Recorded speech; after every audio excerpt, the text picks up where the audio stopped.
My name is Ahmed Madisch. I am an internist and gastroenterologist. One of my specialties is interventional endoscopy. As a central service and procedure, ERCP is to be mentioned.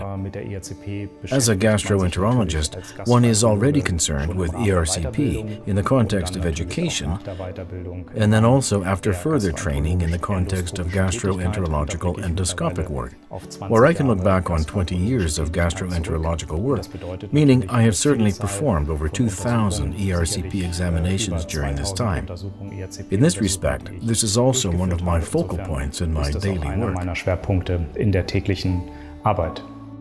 What is the significance of today's ERCP for you, both for diagnostic and therapeutic gastroenterology?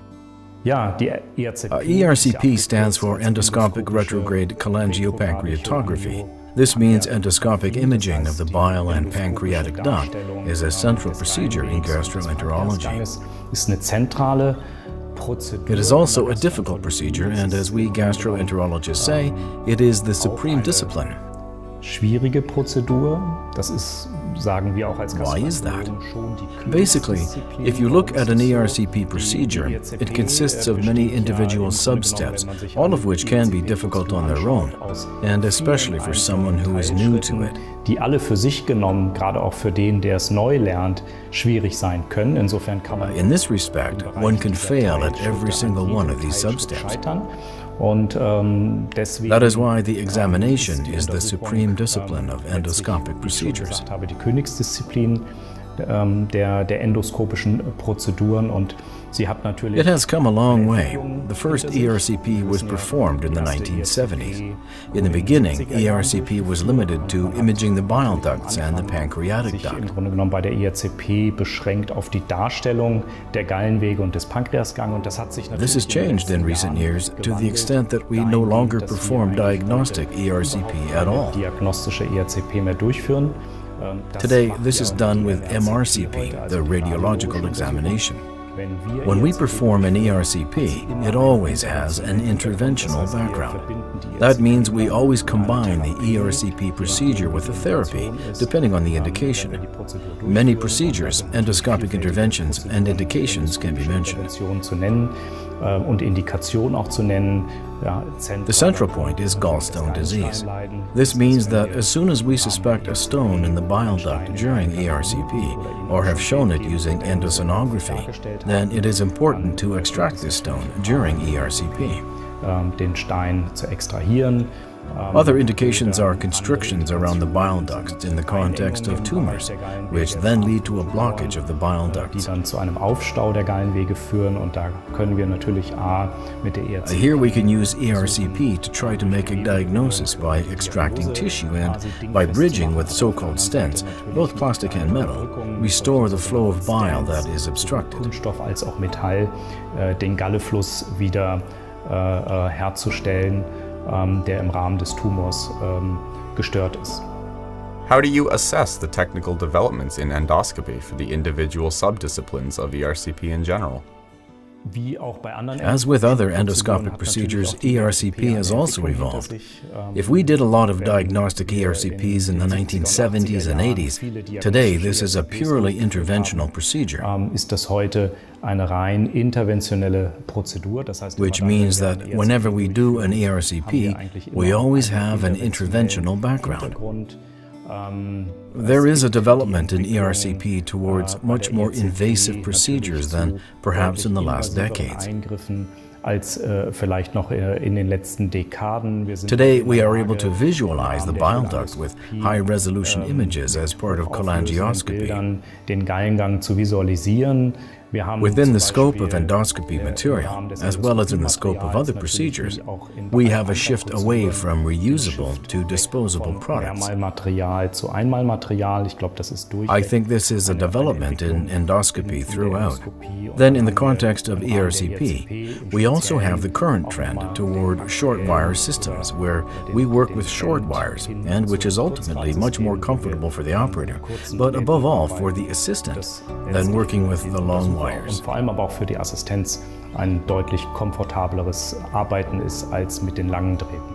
In your opinion, what role does the interaction of changing ERCP technology and the continuous optimization of the instruments play, especially for a targeted minimization of potential risks for patients? The ERCP technique has already changed. Whereas in the past, the examiners performed a primary visualization of the biliary system or pancreatic duct, today we perform the examination selectively. That is, we selectively try to probe the ducts with fine wires before performing a visualization of the bile duct or the pancreatic duct. Die Gänge zu sondieren, bevor wir eine Darstellung des Gallenwegs oder des Bauchspeicheldrüsenganges, des Pankreasganges durchführen. On the one hand, this is certainly a development that has become established in recent years. On the other hand, the goal of ERCP is to perform it as gently as possible. Diese so schonend wie möglich durchzuführen. Das heißt, wir haben auch We also have a development in the field of materials behind us, where we work with much finer tips for the imaging catheters or the sphincterotomes. Because in the end, ERCP still has the risk of pancreatitis as the most important complication. Einer Bauchspeicheldrüsenentzündung als Komplikation, das ist so die wichtigste Komplikation. Consequently, we are trying with the modified and gentler approach to reduce precisely this risk, because ultimately, the bile duct and pancreatic duct open together via the papilla into the duodenum. Pankreasgang münden ja gemeinsam über die Papille im Dünndarm. That is why every examination carries the risk of pancreatitis, and we try to significantly reduce the risk for patients with the use of modern materials. Which indications are particularly noteworthy for ERCP? The most frequent ERCP indication is gallstone disease, ERCP-Indikation ist natürlich das Steinleiden, but also ultimately stenosis in the context of a tumor of the pancreas or the bile duct with the consecutive obstruction of the bile ducts. Oder des Gallengangs mit dem konsekutiven Aufstau der Gallenwege sind dann. The second important indication for ERCP is to ensure the flow of bile. Die Sicherstellung des Galleflusses über die ERCP. Another important indication for ERCP is to confirm a diagnosis by taking a sample in the event of a constriction. Sind dann eben weitere wichtige Indikationen im Rahmen der ERCP. What role does Endo-Flex, as a manufacturer and supplier of flexible endoscopy accessories, play in the reliable performance of ERCP procedures from your point of view? Endo-Flex has been an established company for flexible endoscopic accessories for decades, basically since 1984, and offers the entire spectrum that we need in interventional endoscopy. Sie bieten im Grunde genommen das gesamte Spektrum, was wir in der interventionellen Endoskopie benötigen.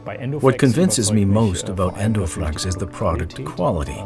That is very important because in the end, the product quality can also decide whether an examination is successful or not.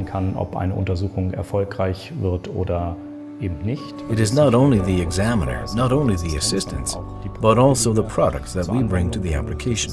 This is an important issue. A second topic is the manufacturer's responsiveness and proximity to the customer, which is important because we should, must, and can be in regular exchange. That is very important. Finally, Endo-Flex offers good value for money. Bietet Endo-Flex ein gutes Preis-Leistungs-Verhältnis. Das ist in the context of limited resources, it is always an important issue for users that the price-performance ratio is right. Dass eben das Preis-Leistungs-Verhältnis stimmt und das ist eben This is optimal with Endo-Flex, making it a good package overall for use in interventional endoscopy. Darstellt für die Anwendung in der interventionellen Endoskopie. Does this mean that Endo-Flex is a competent partner for you for all your subdisciplines of ERCP? Endo-Flex bietet für mich Endo-Flex offers me the complete portfolio of all necessary materials for the ERCP procedure. Für die ERCP-Prozedur.